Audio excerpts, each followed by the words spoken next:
Try its Butter Baby today and see what makes us so different. You can smell like this, this, or this.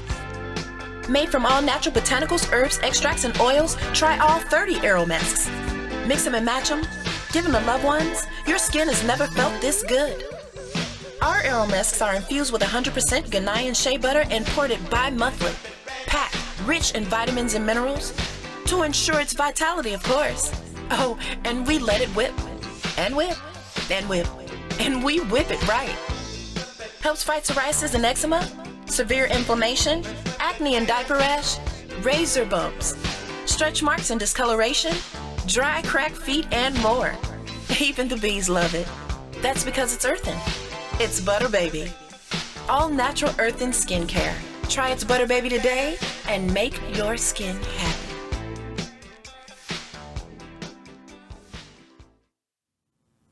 Yep. Two Black, Two Strong, Mega Blast and Media Company, Asiatic Blakk and D.C.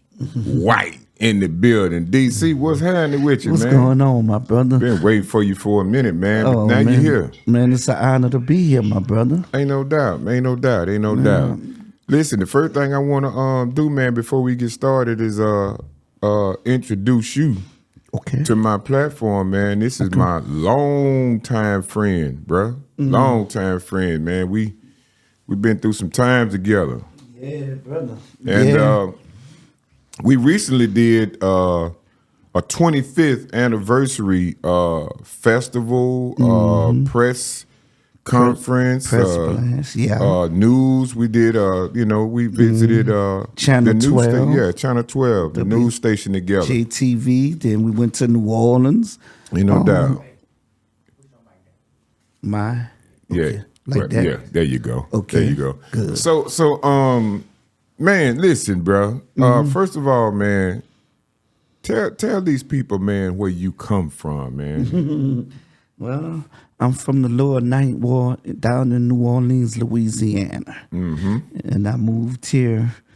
Let's see, a while back. Don't tell them yet. Don't tell them yet. Okay. So we got to get into that, man, because that's going to be a good part of this. Okay. So you were born and raised in New Orleans, right? Yeah. All right. So you're a true New Orleans baby. You're an NO baby, for real. For real. Yeah. All right. And during your elementary years, man, your toddler years and your elementary years, man, what did you do? What was? Well, my mama kept me in the arts. She kept me in private schools, and I went to a school called Dwight, and we were Too Black and Too Strong. Yeah. Ain't no doubt. Yeah, and they taught me really a lot, man. I went there from kindergarten up until the 5th grade. Then I went to St. David's, but Dwight taught me so much. They taught me discipline. They taught me how to be proud of my color, how to be proud of who I am, and not to be scared to say who I am. You know? For sure. I like that, man. So,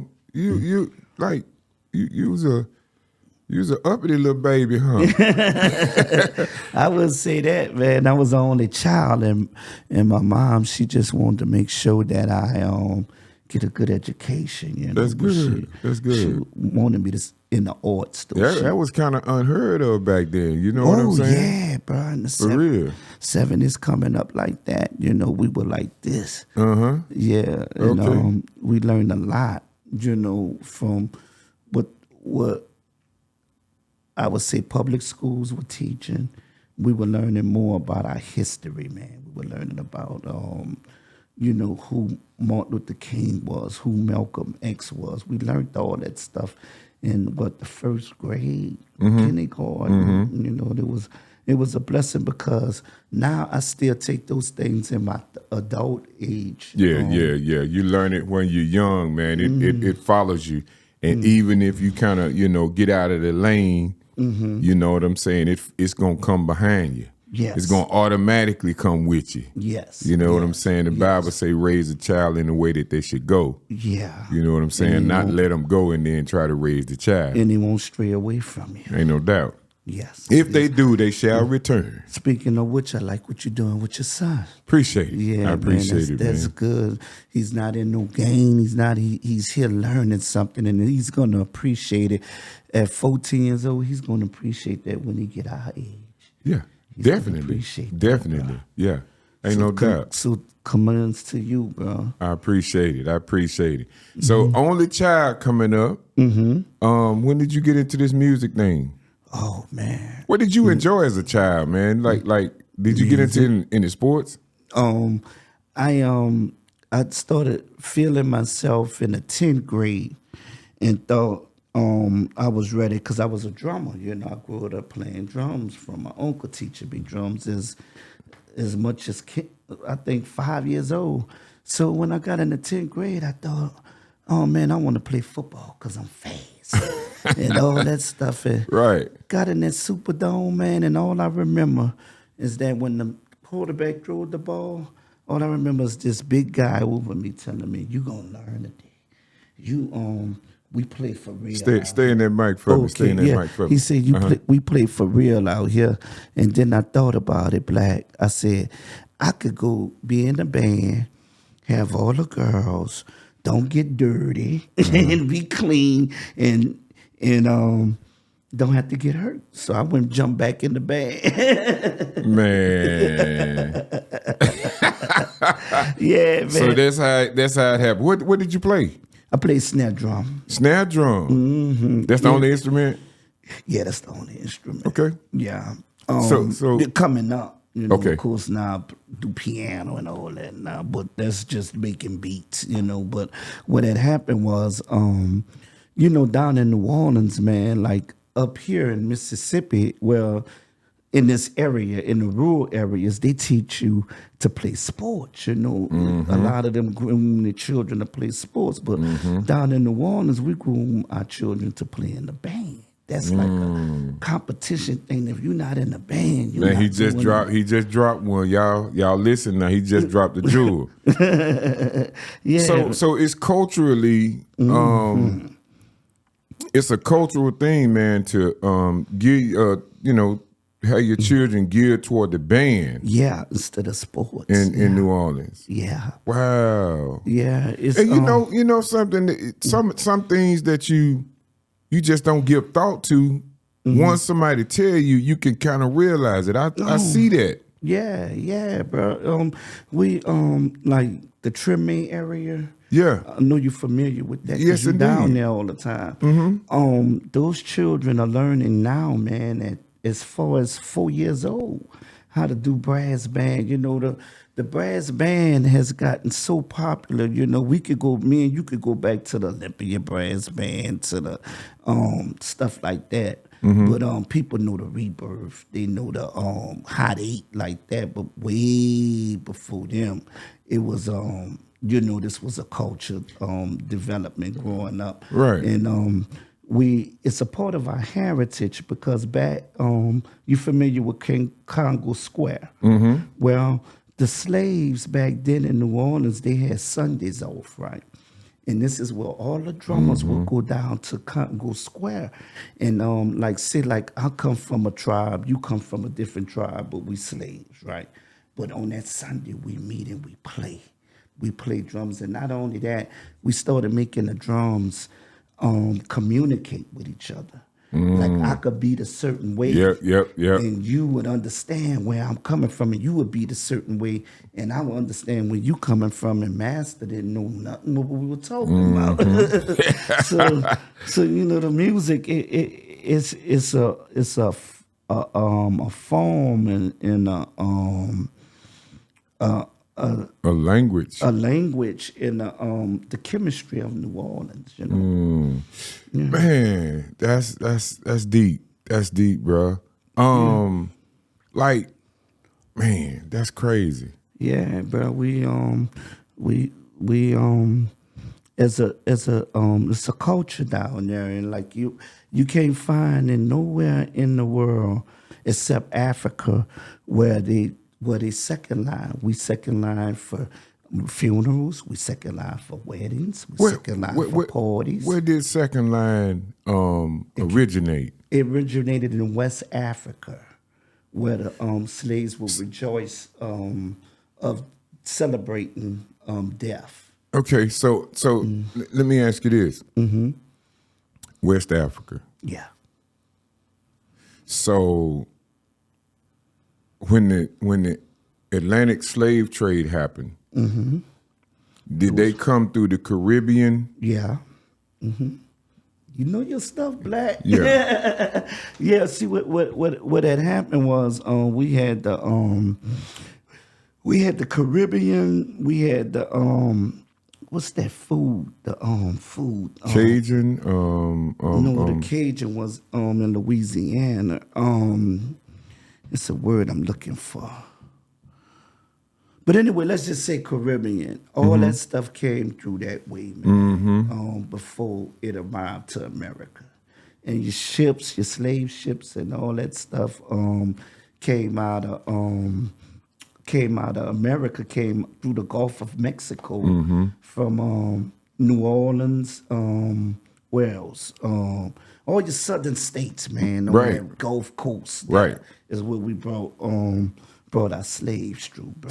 So, and then there's another thing that a lot of people, well, I'm not going to say a lot of people, but most people that I have communicated with and I know don't know or haven't even, it's not culturally known that Mobile, Alabama has a lot of that culture as well. Mobile, Alabama, a lot of people don't know is where the Mardi Gras started. We just copied off of him, Right. Yeah, that's where Mardi Gras started, is in Mobile, Alabama. Since it's so close to the coastline. Yeah. And see, we adapted it and called it Fat Tuesday, but we made it more popular then. But you can still, now Mobile has made it just as big as New Orleans. You can go and catch parades and stuff, but it's not commercially populated, like commercially, what's the word would be? Commercially advertised, like we do it in New Orleans. Right. And is that due to New Orleans being being a like a tourist, tourist area? Attraction. Yes. Yes. Okay, so now how did the French part get tied up with Louisiana and New Orleans? The French part, like that was dealing with Napoleon. He introduced the French to the Spanish, from what I understand. The Spanish, I don't want to get too deep because I don't want to miss, because I know, but from what I understand, the Spanish and the French, they were the ones that hooked up, and the slaves were brought over here through Africa, through the Spanish, from what I understand. And the Spanish and the French were colliding with each other for the what you call them, of New Orleans. Okay. Man. Okay. So that's one. That's a bullet in the wall, man. I got to study that, man, and really find out it's something. And then also the former name of New Orleans, Crescent City, being Crescent City. Now, do you know exactly when the name changed? From Crescent City to from what I understand, it became Crescent City in the 70s. From I don't know, what did you hear? I don't know exactly. I looked it up a while back, but I've forgotten exactly when it was that they changed the name from Crescent City to New Orleans. You know what I'm saying? Crescent City is just a nickname, man. Oh, it was never the true name? No. New Orleans is so New they Orleans. just called it Crescent City. They called it Crescent City. So was it ever Orleans? No, you have Orleans Parish. New Orleans. How did the new come into play? From the French, from what I understand. Okay. Yeah. All right. So that's one we got. That'll be part 2. I'ma look that up. Ain't no doubt. Come back to you on that. But from what I understand, the French, we got a lot of our stuff from the French. Now, do you think? No. Do you know? Because you true New Orleans, man. The best brass bands come from New Orleans? So you're gonna ask me who's the best? No, I'm gonna say that the best, in my opinion, the best brass bands come from New Orleans. Yeah. You know what I'm saying? And shout out to one that I most definitely love, and that's Trombone Shorty. Yeah. In Orleans Avenue. But that dude is all over the world. He's international. He's a part of a family, the Andrews. You have Glenn Andrews, you have David Andrews. They're a family, right? That was raised, and they went to I think they went to Noka or Maine, one of the music schools they went to, and in New Orleans. In New Orleans, and they mother Trombone Shorty mother had got them instruments when the Olympic brass band was playing out, and it wasn't popular too much of the brass bands. She went to bringing them instruments. She brought the whole neighborhood a lot of instruments. And you're gonna play a trombone. You're gonna play a snare drum. You're gonna play the tuba, and that's how he grew up in it. And his family brought him up in it. And from what I understand, at 2 years old, Bo Diddy brought him on stage at the Jazz Fest. And the rest is history, basically. But Trombone Shorty, he's a solo artist. I thought you was talking about No. I was talking about the band, but I just wanted to give a shout out to Trombone Shorty. He's a good person. But now the bands, the bands that I think the best brass bands, come out of that boot, out of New Orleans, man. But that's where it started at, because the Rebirth, I have a personal connection with, because we went to school together. Shouts out to Kenny Frages and shouts out to Phil Frages, who started the Rebirth band, and also the great Kermit Ruffin. And they started the Rebirth. How old is Rebirth? Rebirth should be every bit of going on, let's see, carry my one, put my two down. they every bit, because my uncle, shouts out to Keith Calhoun and Chandra McCormick. They brought me a lot up in the culture. Okay. And they had them to bury my grandmother, literally blow her in the ground when she died, and that was in 83. Okay. And that was their first gig in 83. So we say 83 to now, what that'll be. 83, 93, that's 40, that's going on, that's 40 years. Yeah, so they've been doing it then. See, they made to me what they did. They're the ones who made brass band popular, because they didn't come with the traditional black top hats and the white shirt and the black pants that you see traditionally a lot of brass bands do. And they came with the handkerchief around their neck, the T-shirt, and the Dickie pants with the All-Stars. That's how they were coming. And then they would take different songs, like let's say that you playing a song, let's say something off of Michael Jackson, right? They would take that and put that in a brass band. Gotcha. And now all the brass bands are doing that now. But when we would play, when the Saints go marching in, and boring stuff to me, and they took it and started switching it around and putting octaves on it, putting a more flair with it, like that, putting some paradiddles on it. I see, and so. Some flim flams. Yeah, and so that's what made it more popular. See, at the Katrina happened, we was it wasn't popular, but when Katrina hit, all these companies, especially movie companies and stuff, started coming to New Orleans, right? And they were really, I say, robbing our culture. Listen, don't let's not jump too far here, because that's one that I really it's in my mind right now. Because matter of fact, let's go and talk about it. All right, okay. I really want, but we'll get back to it, man. Yeah, we could talk about it. So what's your take on New Orleans culture and originality being stolen and taken by the world? What's your take on that? Well, we did it ourselves because we sold out. A lot of us that was in key positions sold out, bro. They Talk on it, man. Well, we sold out because a lot of things should be sacred, as far as the Indian practices and stuff. And I don't want to get into the white and black thing, but certain people we started letting into our practices and getting into our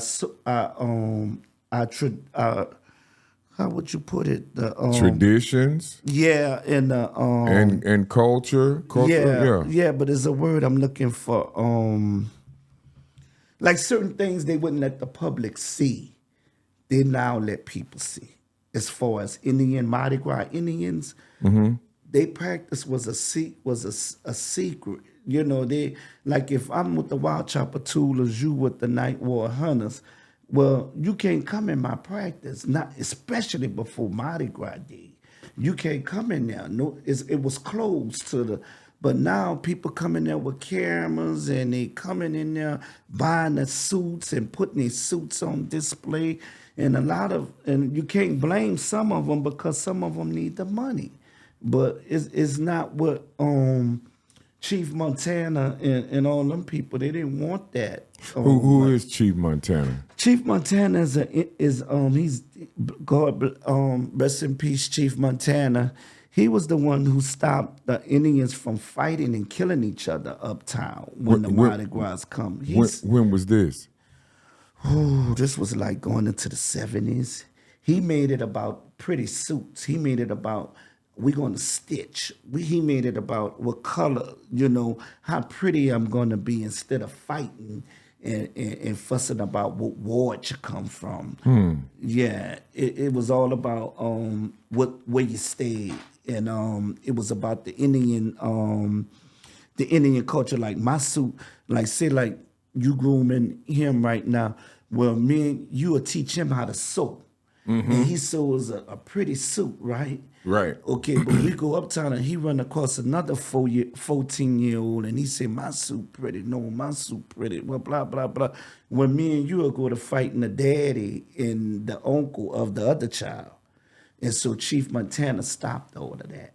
He stopped them from hurting each other. It's about your suit now. It's about, are you familiar with the Mardi Gras Indians? Okay, well, you see that now it's about prettiness. See, I didn't know exactly how deep it was. And I still don't know exactly how the Indians tie up with, I know Mardi that Gras? naturally, but, naturally, or, us being indigenous people. I know that part of it. Oh, you wonder why African Americans are so tight with the Indians? I wouldn't even say African Americans because, like I say, we one of a kind. We the people. Right. You know what I'm saying? Exactly. So we own everything. Yeah. That part is not questionable. Okay. My thing is with the business or the culture of Mardi Gras and New Orleans. Okay. It's so many different layers of it. Okay. Now you picked the right word. We word. wasn't allowed up until, from what I understand, up until the mid 70s or early 70s, we wasn't allowed to go to Mardi Gras uptown. Who is we? Black people. We wasn't allowed to go to the. We just recently integrated the Rex Parade, man. We wait. Okay. So for a while, black people wasn't allowed to do Mardi Gras? No. Why? Because it was segregated, and because a lot of your rich what I would put, okay, Rex is what membership. Zulu is a membership. I'm trying to come up with the right word. It's like a club, man, a social and pleasure club. That's what they are. And say like me and you got a club, and we say, well, we're gonna put on a parade Saturday. Well, certain color can't come. How is that when The culture is ours. Yeah. So does that tie in with the sellout part of it you're talking about? Yeah, that ties in a lot with the sellout part now. Because we weren't allowed to, we had our own Mardi Gras. We had our own celebration on Mardi Gras Day. And when you say we you're talking about culturally, Black, us. Yeah. Black people, yeah. Damn, man, that's crazy. Yeah, man. And so we couldn't even go on Cadell Street on that day, man. So in short, you're saying that once we started letting other people peep what we was doing, hang out with us, party with us, celebrate with us. They robbed the culture. They turned it into a business and shut us out. Exactly. Just like they've done music. Damn. Go ahead on, Blakk. Yeah, man, that's exactly the words I'm looking for. You know what? It's man, that's crazy. We recently, man, started integrating, and I still... If somebody out there think I'm wrong, let me know. But I still know that they don't have no black people in Rex or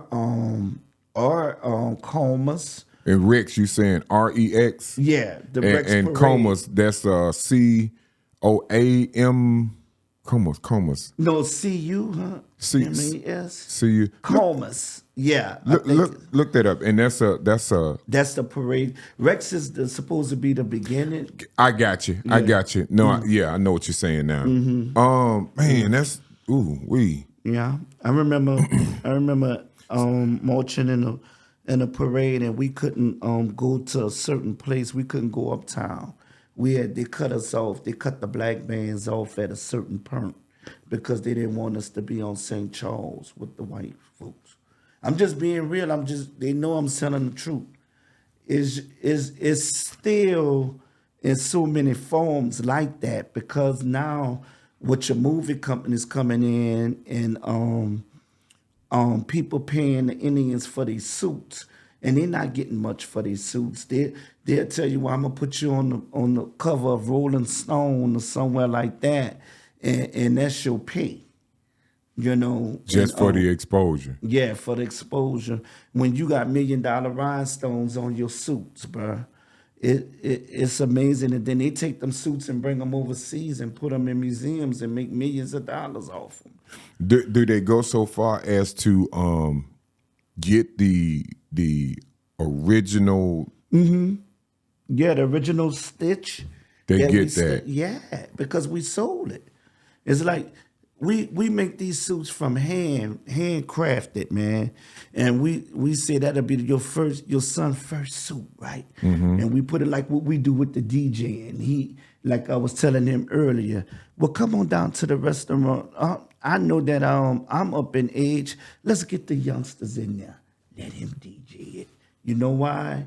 Because we are grooming him into his culture. We are grooming him into playing for his peers. And so if I done sold a suit, you done sold a suit, and this was his first suit, and he grew up, and me and you gone, well, that's that. What would be the word? That means something, bro. That's your heritage being passed down to you. Yeah. So why would you sell it, bro?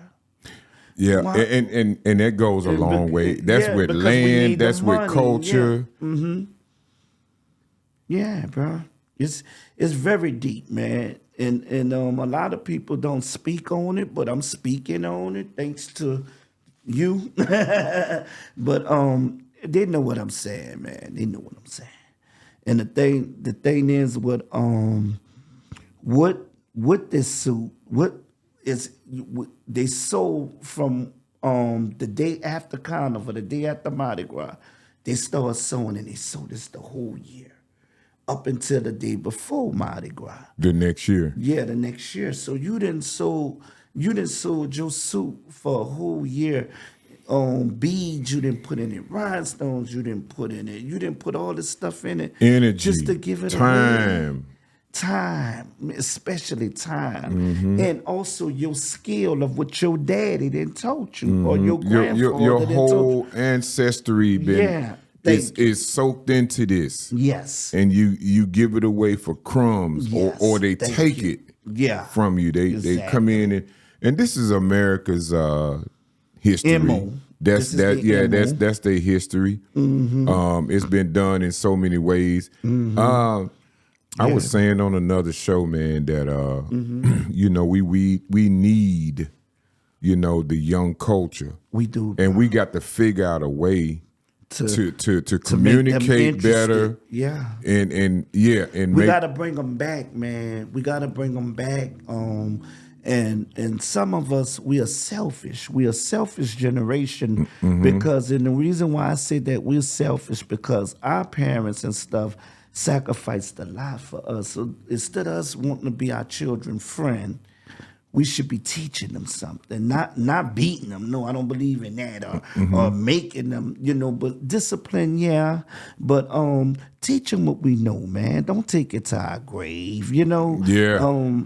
I said that's on why another I admire one. You, for what you're doing with your children. Hey, listen. I was telling a brother last night, man, that I was interviewing.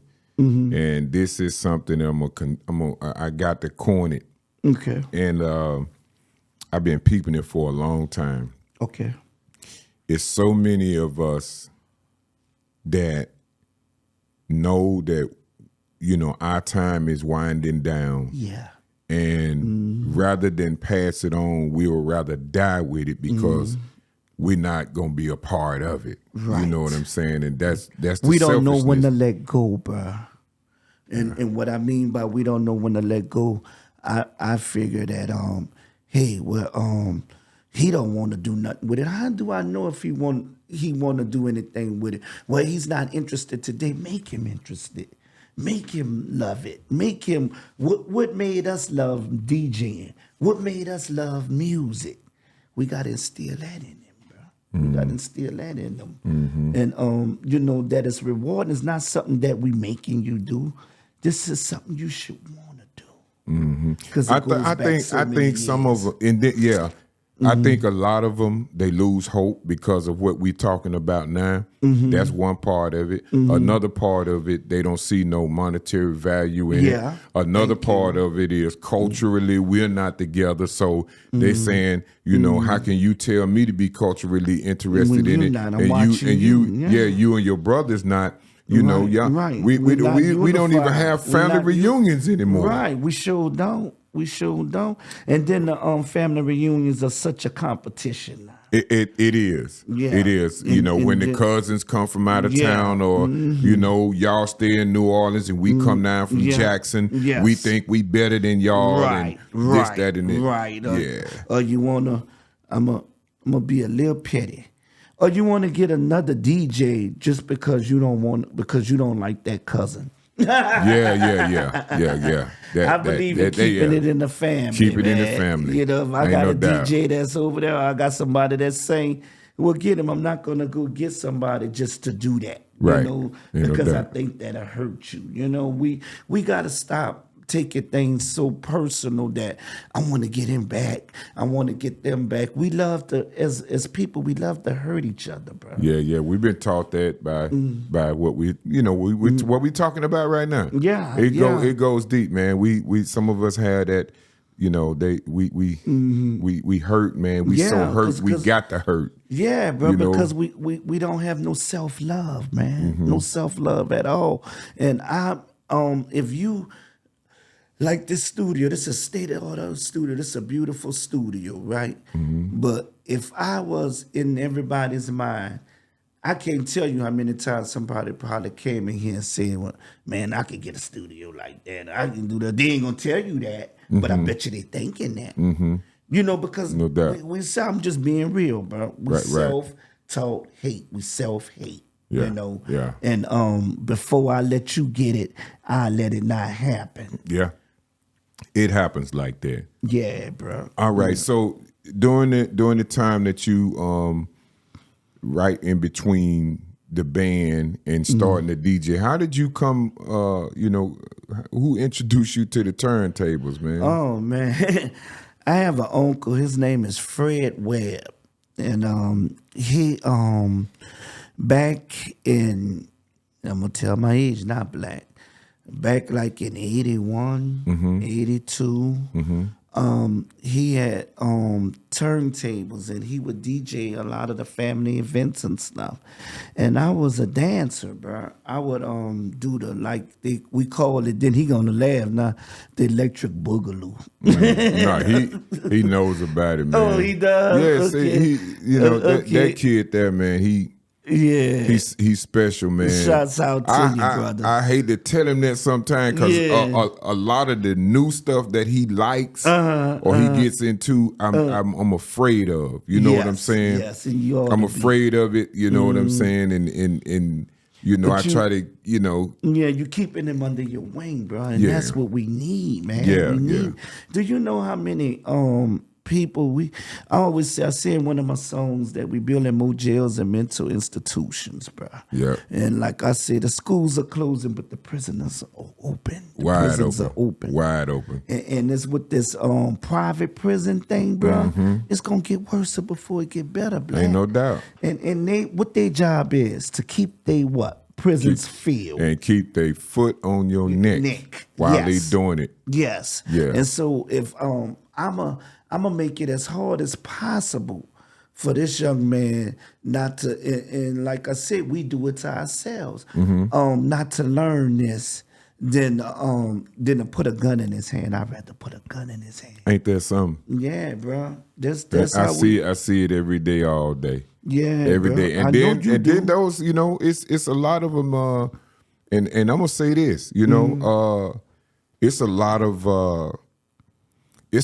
of people that I know personally that would rather see him go that way. Even with me being in his life and teaching him business, letting him be a Black entrepreneur, young entrepreneur. I want him retired at 35. Yeah, that's what I'm talking I want my son retired at 35. I want my daughter retired at 35. I don't want them to get bad knees before they're able to go on vacation. And enjoy their retirement. Right. Yeah. So that's what I'm interested in. That's good. Yeah. I commend you on that, brother. No doubt. Yeah, we need more people to do and this. to the ones that I'm talking about, you know what I'm saying? I pray for you. I hope your minds open up. A lot of them been through bad things. Their parents been through bad things, and it's they're not there for them. So they feel some type of way when they see this Other type of love. You know what I'm saying? Right. And I'm not saying my love is always the personal, best. Right? They take it personal. I'm not claiming to be perfect or nothing like that, because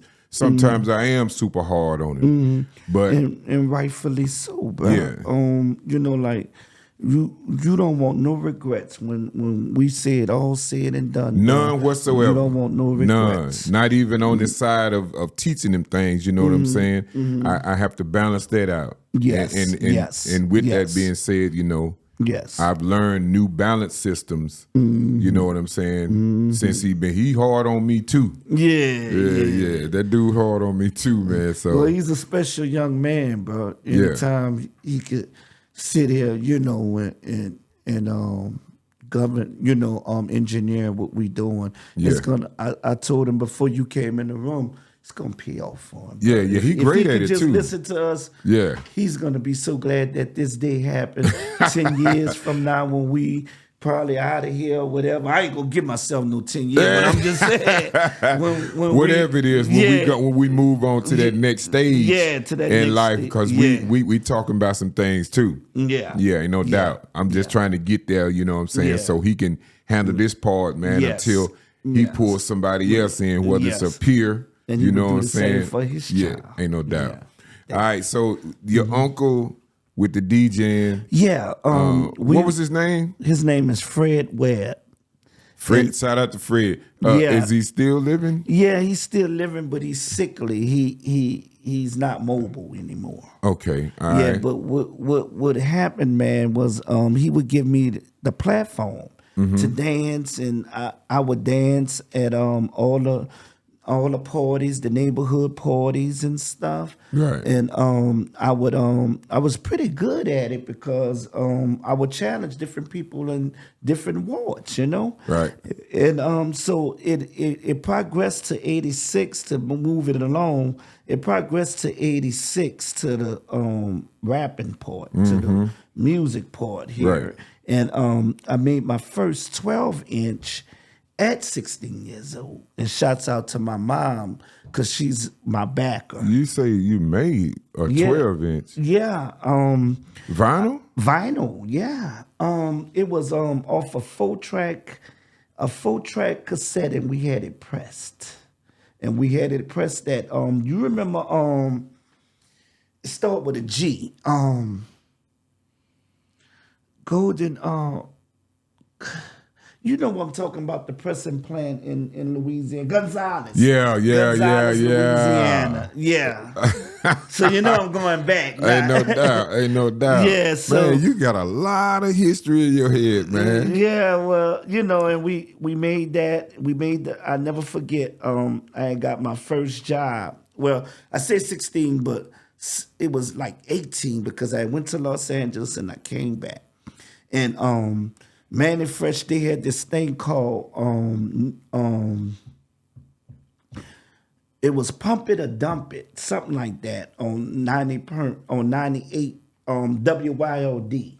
Yeah, okay. And, okay, Man and Fresh, me and him ended up going to the same school, Clark. Shouts out to Joseph S. Clark. And what had happened was he was in a group called New York Incorporated. And Okay. Mia X, and it was this dude named, it was a whole bunch of them, bro. And they was called New York Incorporated because they had management coming from New York. And so what they would do is that I was with this group called Deaf Exterminating Crew. And I still remember the rap that we pressed, and then pressed it through my uncle, and it was called the Deaf Exterminator Crew up passing a task love that less but me. You can see that the way I'm rapping, it was back in the day, you know. Right. And this crew is fresh. My uncle would play that drum thing. I was recently talking with Sice. Sice, okay, before we get into the Sice thing, okay, we made that. All right. I ended up going to this studio uptown called Gift Studio. It was managed and ran by this man named Curl Marshall. Curl Marshall ended up being a good blues man out here. You familiar with him? I'm familiar with that part of it. Yeah, so on Gift Studio on Ursuline Street. We went up there, and that was when I went Warren Mays. Warren Mays took me on my first tour. He was the one that made Get It Girl, don't stop. You say you want some excitement and you need some fun. We can do it. Him, yeah. And so that's where I met Sice, and I met him, and this was like in 87. Yeah, more give or take 87. I know it wasn't 88 because I remember 88 with the other stuff. But it was 86 or 87. Sice came through there, and he gave me my first solo song, and that was called In Effect. Right. And I remember Sice he had this machine called an Sonic sampler machine, right? And he took the vinyl albums like what we got here, right? Right. And he took at the time Rakim and Eric B was what was happening, and he had this song called EFFECT, and I remember. Yeah, that was the song me and him made because and it did good on radio. They played it everywhere, But he took that and he went EFFE. He said, "Now go to." So I said, "Well, bro, I want to do. I'm a outlaw, assassinate and kill." He said, "No, that ain't true." He said, "Let's do it over." And this cost money back then, man, in the big time studio. Yeah, and Sice so made right. me do that over. And that's how we came up with In Effect, you know. And, well, shout out to Mr. Sice, man, Mr. Edwards. Yeah, Leroy Edwards, that's his name. Man, where Sice is, man? He stays up in Houston, and to this day, every song that I have done, he still produce. He still to this day. To this day, to right now, to that's the last crazy. song we just did, he told me, he said, man, I want to do something different with you. He said, I like the la-la and I like the hula. He said, you love Trigger Man. I can't get the Trigger Man out your head. He said, but we need to start doing something a little more mature. He said, we need to get on this trail ride music. We need to get on this. He just told me that about 3 weeks ago, right? We need to get on doing some more Southern Soul type stuff, which I wasn't a fan of Southern Soul. You wasn't? But let me tell you about Southern Soul. Cause I'm a hip hop head, man. I love hip hop. Right. But what had happened was, brother, love. I've been in it 5 weeks now, and the love. Oh God, the love, the different groups. If you go to my page, you can see the different groups that I'm in, like the Southern Soul. I keep putting a record out called Trail Rockin'. Shout out if he could pull up Trail Rockin'. I'm trying to promote that. Yeah, put that on the screen. Make sure you mute it so it don't cut us off. And then I want each and every one of y'all, man, to visit his page, man, and check it out. And he and I got a show coming up. Yes, November 8th. Yeah. And I can't wait. Go ahead and tell them about the show, man. Well, where we gonna be at? It's a trail ride show, and it's down in Florence, Mississippi, and we're inviting everybody to come out, man. You're gonna have a good time. We're gonna have line dancers. We're gonna have other DJs out there, but I'm bringing the DJ, and I just can't wait, man. Too strong. And he's gonna be doing his thing, and we're gonna be doing our thing, and we are promoting the song Trail Rockin'. My producer site said, everybody say trail ride. We gonna say trail rockin'. So we going to trail rockin'. And what I want y'all to do is we didn't put an official line dance. The young lady name is Anidra Henderson. Shouts out to you, Anidra. She made up the official line dance out of Chicago, Illinois. So if you go to my Facebook page, Calhoun Dwight, and you will see that young lady dancing. And we have some line dancers here in Florence that currently are going to do a video this coming Saturday with the song. And so shouts out to those young ladies for supporting. And I just can't wait to get Blakk on that stage, man, so they can see how it's done. Ain't no doubt. Your uncle, when did you actually put them turntables in your hand or get the? I did. You got the itch. At 15 years old, we were at a place called Back Street Lounge. You might be familiar with that lounge. Heard of it? Yes, it's very familiar. All your politicians would come there and everything. Morial, the mayor, would come there. Right. And so what had happened was my uncle. Shouts out to you. He was a little drink. He was a little tipsy. I put it like that, right? And he said, "Man, I don't feel like going in there." And so that was my first time in front of all these people. We had to make this money because the little money he was giving me at the time, I was using it for school clothes and stuff like that. And so I never forget, man. He went out to the truck. And he said, you could do it like you would do with him. He said, you could do it. Just go ahead.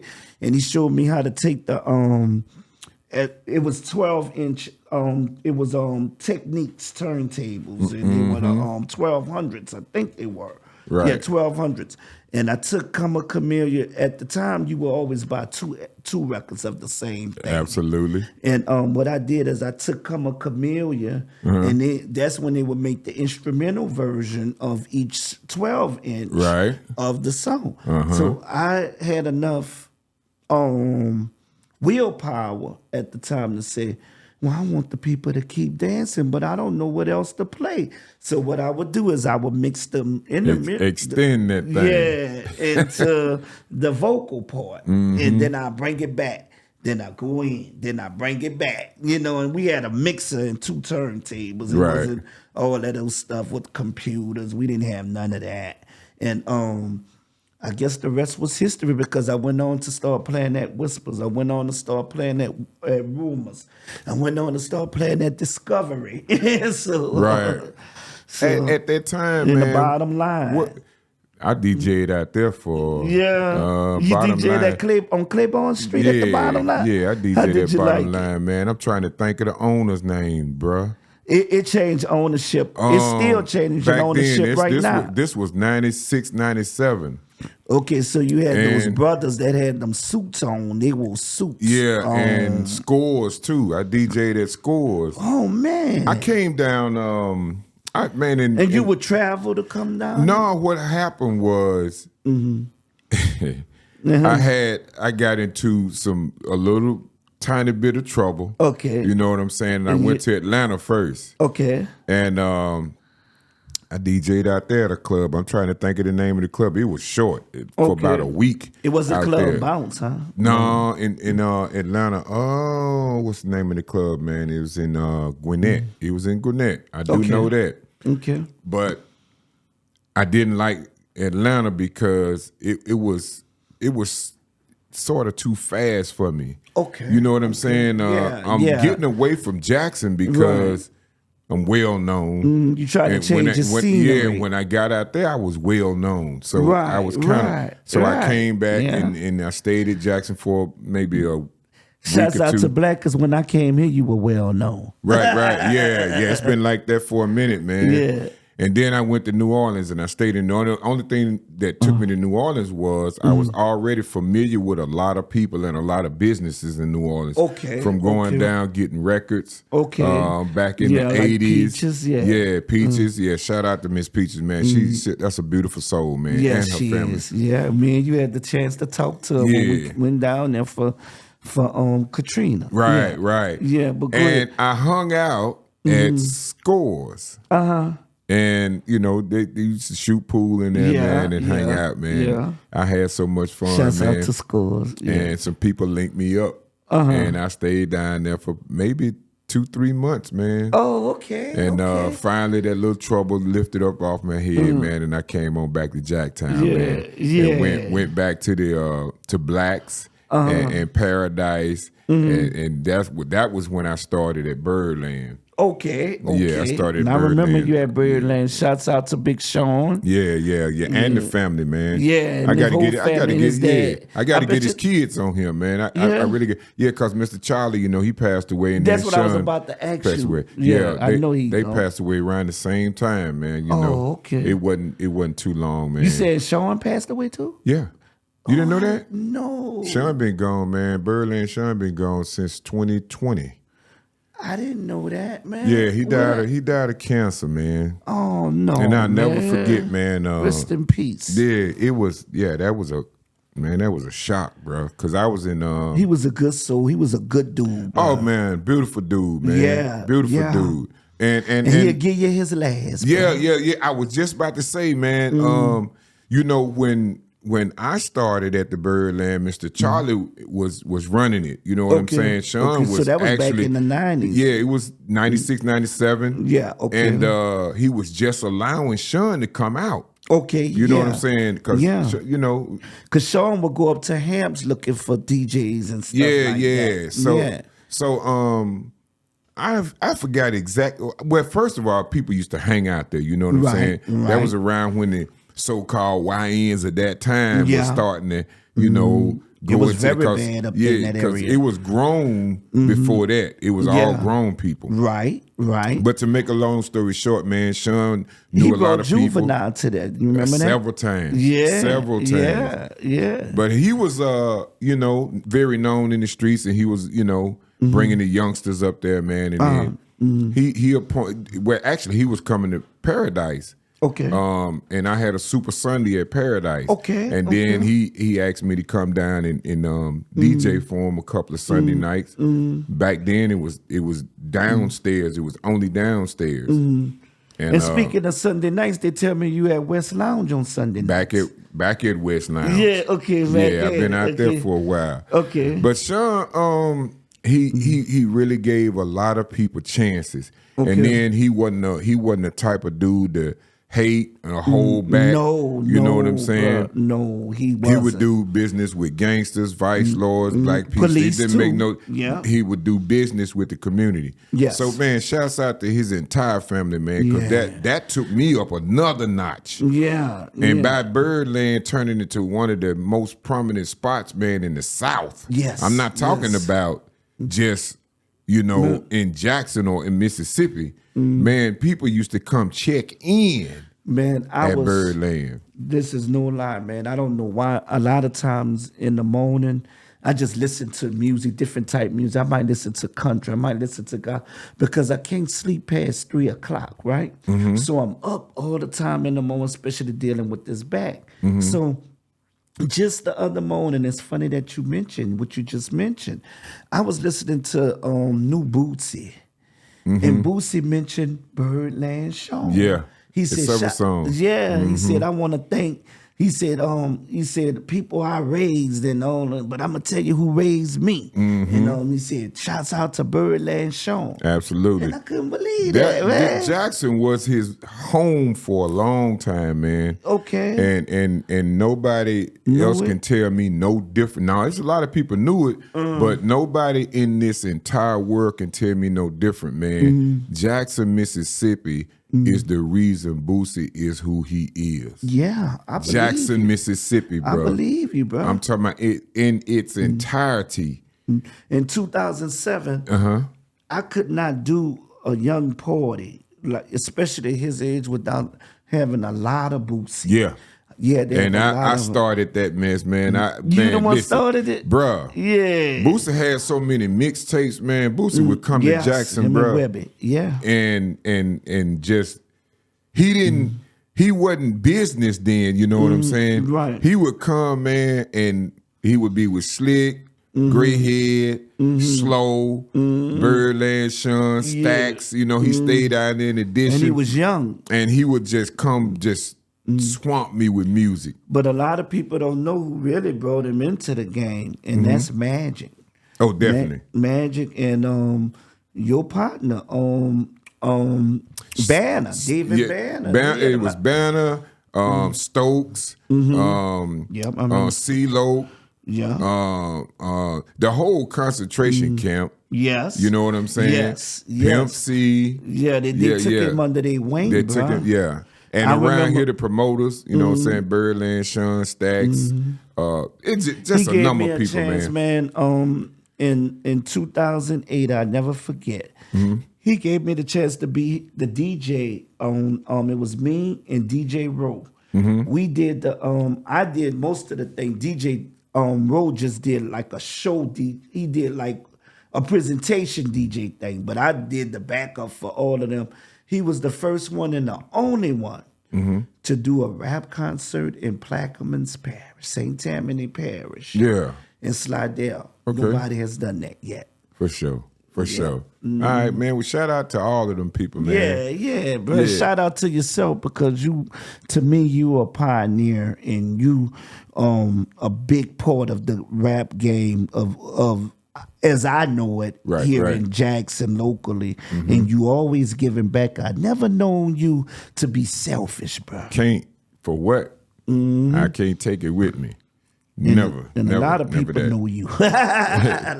Like I said, I'm just so excited we're going to do this show together, man. I keep pumping it because it's down in Florence, and a lot of people don't like to come to Rankin County. But I assure you that the security is going to be nice. It's on Mangum Road. Shouts out to Tony Mangum for having us to come down there. And, it's going to be a nice show. It's going to be trail ride. We're going to have everything, something for the kids, and it's a big bonfire The show starts at 8, and they're gonna have fires going on. Tell them that date again. You know they short-minded. November 8th. Yeah. 8:00. Already. You're gonna see the great Asiatic, Too Black, Too Strong, and the great D.C. White. And we're gonna be there, man, and it's gonna be nice. I can't wait. I never really get too excited about a show, but I'm excited about this because you're gonna be on stage. Well, we get to work together. That's the thing about it. You know what I'm saying? Again. All right, now let's talk about Katrina, man, the 25th. Yeah. You came up here what year? You came right during the storm of Katrina. No, right man, after I've the been devastation, right? No. No, what I'm saying, to stay. No, I was here before the Katrina. Okay. I had 28 people in my home. Tell them about it then. Okay, me and my wife had moved here prior to Katrina. In other words, Katrina wasn't even thought of when we moved here, right? We moved, my family, my entire family. Thought of. We get some history behind that when you say thought of. All right, go ahead. My entire family moved up here. My grandmother is originally from here. Okay. And my grandmother moved back with my auntie. Shouts out to my auntie Pam and my uncle Hervey Wayne. Yesterday was his birthday. Happy birthday, Wayne. And he's the one that you met. Who takes me a lot of places. Okay. And so they had built their home, and we ended up moving up here to in Florence. So to make a long story short, Katrina hit. Me and my wife, we just had built this house. We built the house on July. They gave us the keys on July 25th. No, they gave us the keys on July 30th. I want to say the 30th. But anyway, August 29th, Katrina hit. So just a couple of months before. No, a couple of weeks. Wait, a couple of weeks, right? You said July. We were in the house 2 weeks. I put it like that. We were in the house 2 weeks. That was preparation, man. Yeah, I think God did that, man, because we just had built the house. It took us long to get a house, to build one, and we built it.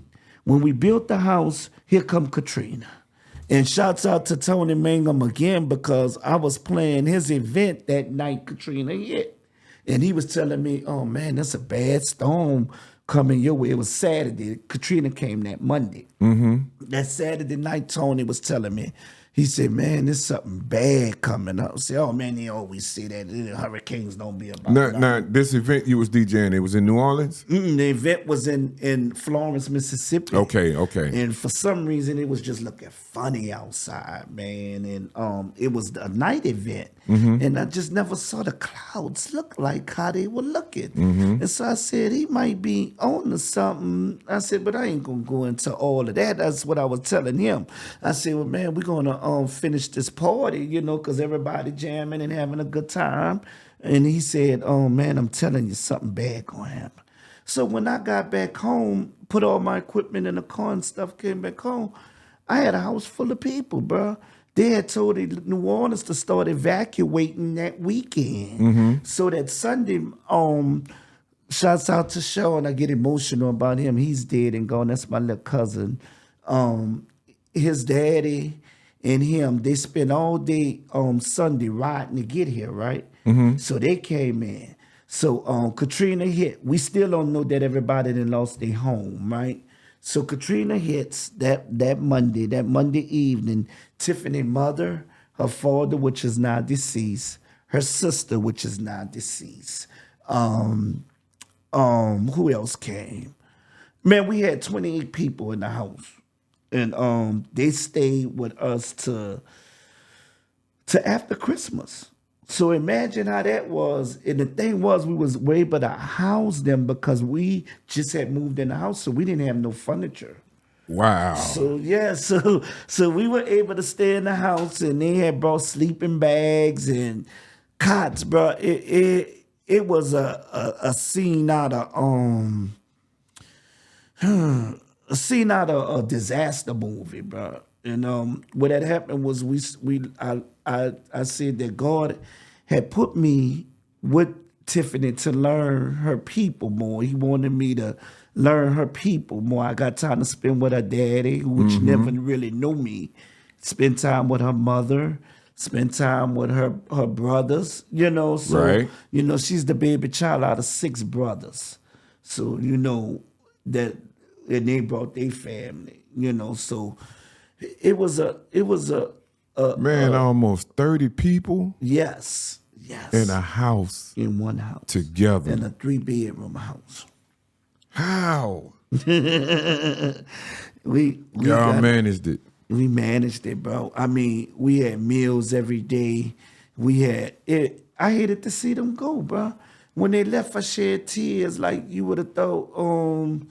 I lost somebody real close to me. I didn't want to see them go. So tell me, like when they came, it was like, I guess that Saturday or Sunday. Oh, was that Saturday? Because you said when you got back home, some they of were them there. started coming. They came like groups at a time. Saturday, the first round was there. Sunday, my cousin them came up. Monday, everybody was there. And when Katrina hit, we didn't know that it had wiped out the night. Well, see where we stayed at, where that bulge hit at. I grew up right there on Monticello Street, right? You got Florida Avenue right here. Well, okay, that's what a bug. Well, they say drifted away and hit the thing, but we know better. They didn't want the French quarters to get flooded. So what they did is they flooded our neighborhood. And when that bulge hit, it went down. That's where Cessna had the where you were at. Right. Yeah, that's where not where you ended up at, where y'all started. Where we started at, right. Right. Right. Okay. Well, yeah, I covered it back in the day, so I'm familiar with it. Okay, well down that street on Flood, you go 2-3 streets down. Right. It's where I grew up at. It's my street. It's where I stayed on that corner. Right. Okay, so it came in and wiped all of that out. So imagine having to go back to that. Like, shouts out to my Uncle Glenn. He's dead and gone. But we went back in the city because her brother was a master electrician.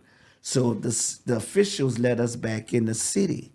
So when we went back in the city, man, I was able to see all that flat. How many of y'all went? It was me, my Uncle Glenn, my brother-in-law, and my father-in-law. And that was how many days after Katrina hit? Oh, that was like that Friday. They wasn't letting nobody in the city. It wasn't even a week. It wasn't even a week. Man, do you remember that? I know you do, man, but I just want to give people a mental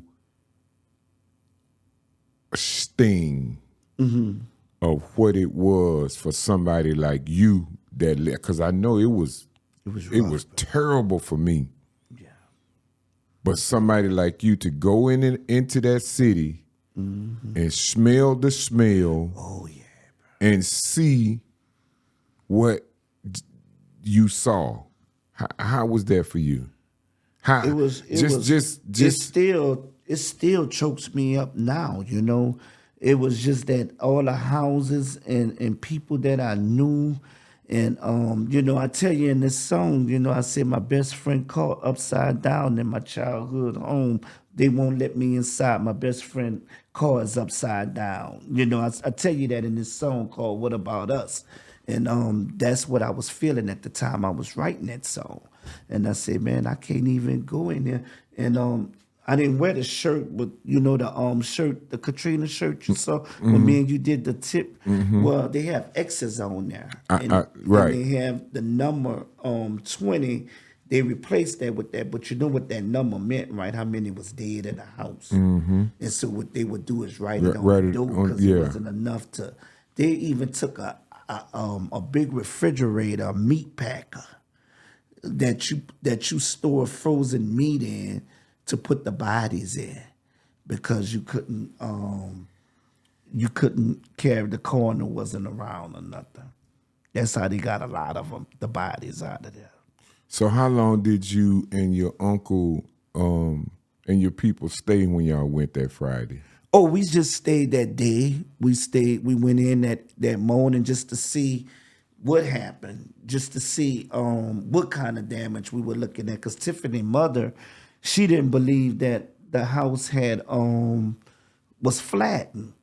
So we had to go down there and see that and come back and explain to her. And they still didn't tell her till a couple of days after that she couldn't go back home. And that was devastating, you know. And a lot of people started, as the months went on, people started leaving, going to Atlanta. They were going, Sister stayed with us. Houston, of course. Huh? A lot of people went to Houston. Yeah, Houston, my friends, a lot there. of my friends. And that's what Sykes ended up at in Houston. Yeah, it's a lot of celebrity and non-celebrities that chose Houston. And they still there. Yeah. Because they still displaced.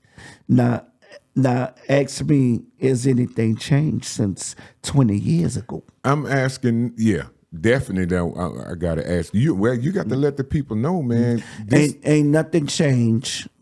Nothing. Let me just hit Okay, that. all right. Handle that. We're going to continue talking about this Katrina thing, man, because this is where me and D.C. decided to handle this this talk that we having now. D.C., you got to let these people know, man, it's 20 years later now. And I could still take you to some of the devastation. I could still take you to homes that still abandoned. They didn't come back. No, they I didn't saw come it when back. I was there. Yes. And that's what I was about to ask you about. Man, those people, how mentally the mental damage that has been done to those people that have erasable. Right, that have had babies now. Yes. That will carry that on for years to come. Yes.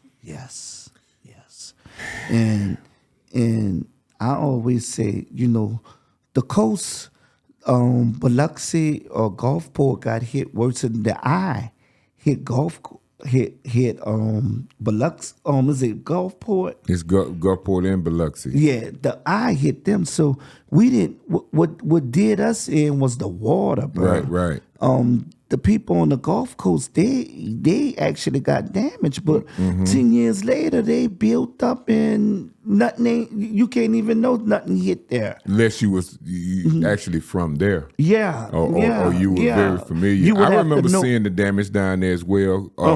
Okay. Some of the buildings, man, were in the highway across. I'm talking 90. about now, today. No. Back then. Oh yeah, back then. Because I did some riding. Yeah, I did some riding. Yeah, the casinos, windows were blown out. But I'm saying everybody bounced back with the lower ninth ward. Absolutely. And the reason why, because it's a gentrification going on. Right.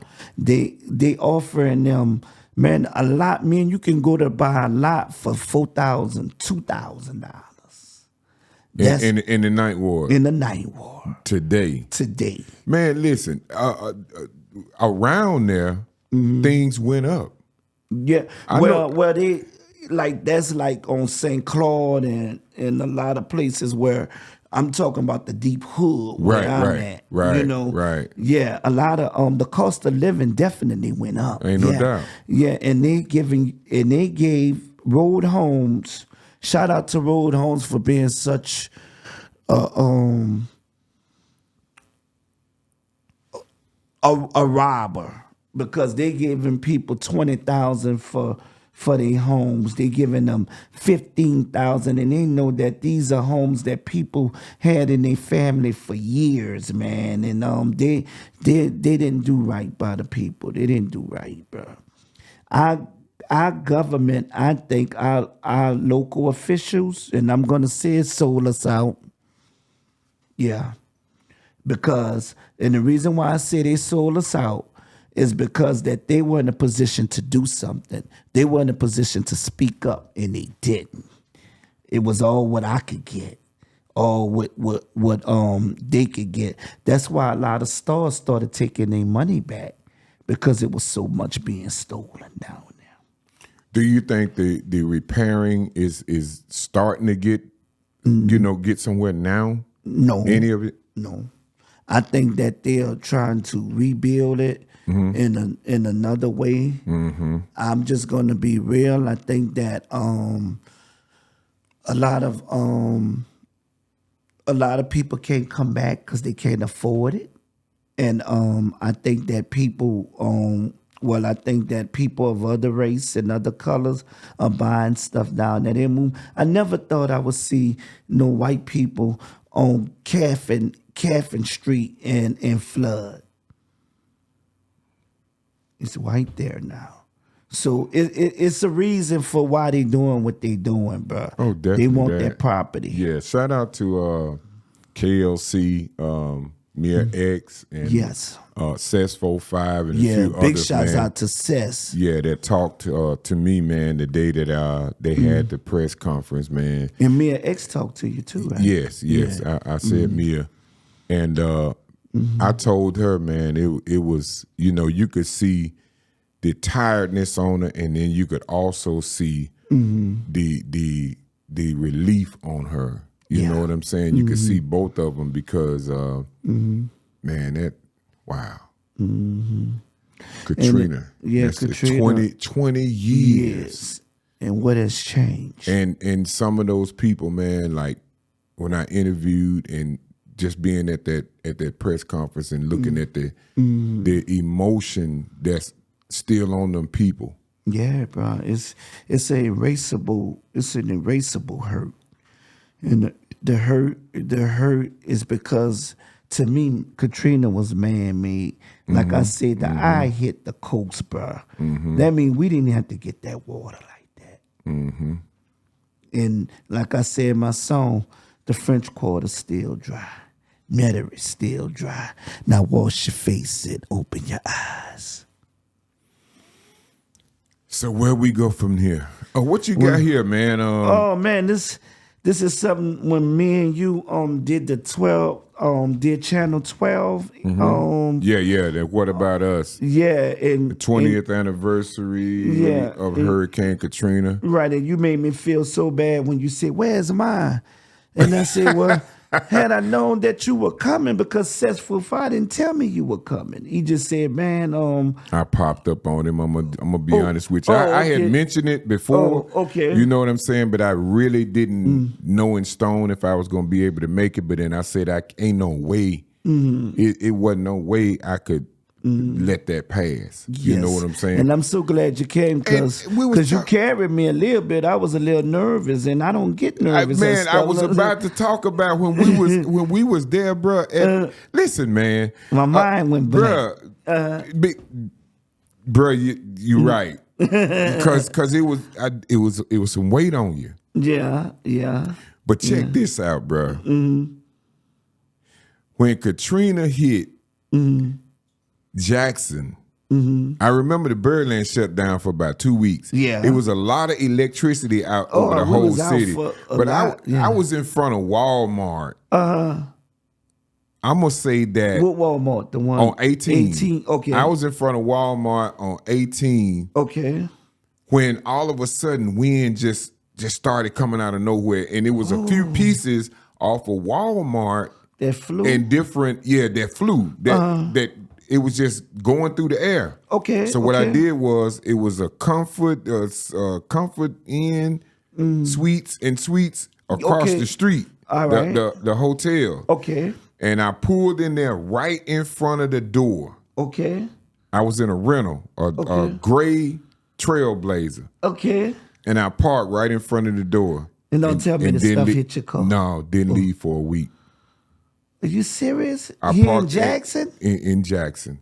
What didn't leave happened? for a week. My lights was out. The lights went out there too. Okay. Right after we got there. Right after I pulled up, because there was a lot of people already here from Louisiana. Right. It was bad with the gas and all that. Yeah. In the lobby, they shut Walmart down. The lights had went off all over the city. And when I went into that lobby, we started off just conversing amongst each other, just talking. Yeah. It was, just people just networking. Fellowshipping. And we never knew that we weren't going to be able to leave.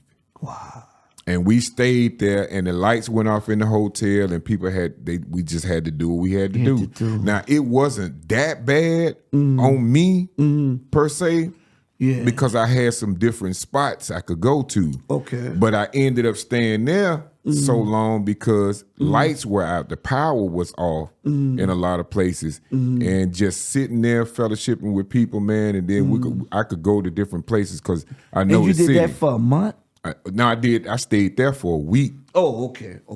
But the month thing came in when everything was shut down.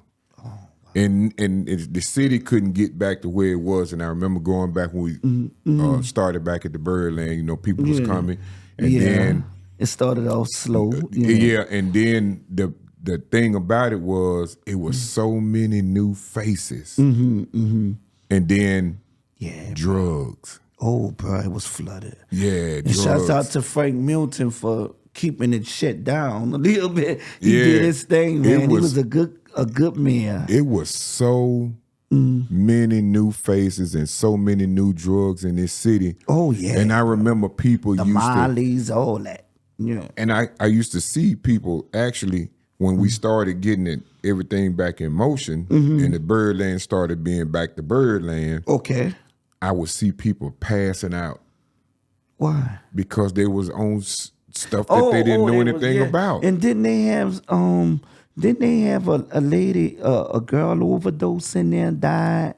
No, a girl got shot in there and passed. Shot. Okay. But it was a lot of overdosing in there. Yeah. Man, it was amazing, bro. Yeah. That was amazing to me to see people just walking and just falling out and seizing out. Yeah. Yeah, bro. Man. Katrina did a lot of damage. This is the deluxe, which is a limited edition. Me and Sice only had 125 printed. And so I'm giving you this, my brother. Man, I appreciate that, bro. Yeah, so, but you don't have to open it. I ain't gonna never, what the would I open it for? The music that's on it is on your digital platform. Ain't no doubt. So I already got the music, you know what I'm saying? Okay, all right. I got the music. Okay. But this special edition, man, now you know you got to come back over here and sign this, right? Okay, yeah, come on brother. Now, bro. It'll be an honor to sign it for you, Blakk. You got to come back and sign it. As a matter of fact, yeah, brother. This is the new Wu-Tang. Gonna have to come down. You got the Wu-Tang up there? Yeah, man. But this right here finna be up here, man, for a while. Oh, brother. Thank you, brother. Yeah, so you got to come back. And those pictures, that's real pictures. That's not nothing off the internet. That's pictures I took when I went down there. That's the lot, the corner right here. Yeah, that's the lot where my house was at. Right. Yeah. Right there is the house where my wife's house was at. Okay. And of course, you know the Superdome before everything ripped off of it. And that's me praying on a lot. Wow. Yeah. That's crazy. Yeah. Mr. Edwards, I got a summons out for you.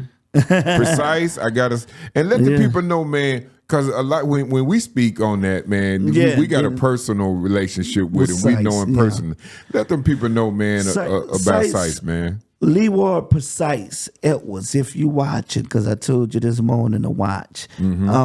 He's responsible for the music of New Orleans, what we know, Mystical. He discovered Mystical in the talent show, y'all. To those who don't know, dun, dun, dun. Sice, break it down, man. Play that guitar. All right. We know that he made, Here I Go. We know that he made Pump the Party. We know that he made, what's that song? My hot girl and your hot girl was sitting by the fire. My hot girl to your hot girl. I'm gonna set your towel on fire. You're talking about. We know he did that. Okay, so a lot of your anthems, Sice, Precise, brought to you, especially in the early 90s. And I'm happy to say he discovered me and brought me to the professional realm of things. And so big shouts out to you, Sice. Big shouts out to Kevin, who was the engineer down there. And most of all, big shouts out to Warren Mays, rest in peace, for taking me on my first tour. Ain't no doubt. Now I got to start releasing a lot of those interviews that I have done down in New Orleans, man, because I got a whole lot of heavy hitters from that. As a matter of fact, I'm a kind of spot. Put some out, man, because they weren't done on the level that I wanted them to be done. A lot of times when I was down there, I would call some of the heavy hitters, man, or run into them in the club, and the next day we'd just meet up and I'll, get some words from it. And it was real good stuff, man. Yes, bro. And you need to put that out because a lot of those songs that Sice them done back then from Partners in Crime, Mystical, still is standing the test of time today. Yeah, definitely. I still rock parties with those records, absolutely. man. Those records, the ones that you just called out, man, the heavy hitters, man. Yeah, they would actually get your party started. Yes, brother. Yes, sir. And if you're too black, too strong, if you're Asiatic black, you mixing it in a way that the children are loving it because you're mixing it old with the new. Absolutely, man. I appreciate you coming through, man. You gotta come back, having me, bro. And another thing, man, when your podcast gonna start, bro? Well, I still have the station, D.C. White Nation Radio. You can go to it right now and hear music. Promote that, man. Tell the people about that. Yeah, well, that's my radio station, internet radio station that we didn't have for 12 years now, and I just been lazy, bro. Not getting on it like I'm supposed to, but the music is still there. You could go to it right now, dcwhitenationradio.com, and you're gonna hear the music. But I've been so busy, bro, with this recording atmosphere and promoting these records. For sure. I just ain't been having time for the podcast. Well, side. I tell you what, you know what I'm saying? This is a full content studio. Okay. If you want to open your content studio, man, if you want to you want to do something, man, you're welcome to come here. Oh, bro, I you know what I'm saying? That, man. And get one of the rooms, man, and get you some airtime, man. And shouts out to you. This is a state of the art, beautiful studio, y'all. And, y'all can't see everything, but man, this is nice. I was overwhelmed when I came in here, man. For sure. This is nice, and man. also letting people know, man, if you got kids that's interested, man, in gaming. Kids that's interested in learning how, the basic skills on DJing, kids that's interested in learning the tech part, the engineering, you know what I'm saying, the production and the filming of this, man, I'm here to teach y'all. So y'all come through, man, and get y'all a nice little lesson of it or whatever the case may be. And get you a full dose of this podcasting thing, man, and how we do it. I can't say enough big shouts out to Asiatic Blakk because, like I said, he don't have to do this. He really don't have to do this. He's doing this out the kindness of his heart to lay foundation. Yes, sir. For those who like it, because a lot of us so selfish. Yeah. And we don't want to give it over to, but we got to turn it over to the youngsters. Youngsters are our future. Ain't no doubt. All right, Too Black, Too Strong, Mega Blast and Media Company. What you got? Talking about that butter. Ain't no doubt, man. So listen, right here. And I want you to get you one of these before you leave, man. Shout out to, we're going to play the commercial, man, on the way out, man. But shout out to my girl, Issa. My girl Jackie, you know what I'm saying? That's her stage name. Jackie, that's my girl. Yeah, man. So I'm gonna give her plug, man. She is a proud sponsor. Yeah. I ain't no doubt, man. But that butter, man, and make sure y'all get your black soap. You know what I'm saying? Take care of that skin, man, and it'll I promise you, it'll make you age well. You know what I'm saying? If you keep some of that on your body, even on your lips and your hair, under your feet. You know what I'm saying? And keep that melanin inside us. There you go. Yeah. And also your black soap. Y'all can get it right here at the studio, man. So call me up, hit me in the DM, hit me on the inbox, or whatever the case if you need to get your It's Butter, baby. And once again, it's going down November 8th. D.C. White, Asiatic Blakk, live in concert at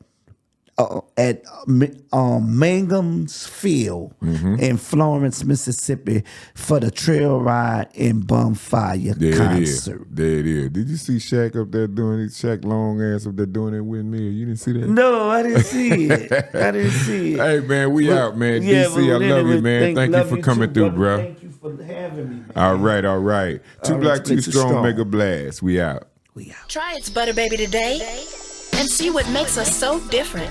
You can smell like this, this, or this. Made from all natural botanicals, herbs, extracts, and oils, try all 30 aromatics. Mix them and match them. Give them to loved ones. Your skin has never felt this good. Our aromatics are infused with 100% Ghanaian shea butter imported bi-monthly, packed rich in vitamins and minerals to ensure its vitality, of course. Oh, and we let it whip and whip and whip, and we whip it right. Helps fight psoriasis and eczema, severe inflammation, acne and diaper rash, razor bumps, stretch marks and discoloration, dry, cracked feet, and more. Even the bees love it. That's because it's earthen. It's Butter Baby. All natural earthen skincare. Try its Butter Baby today and make your skin happy.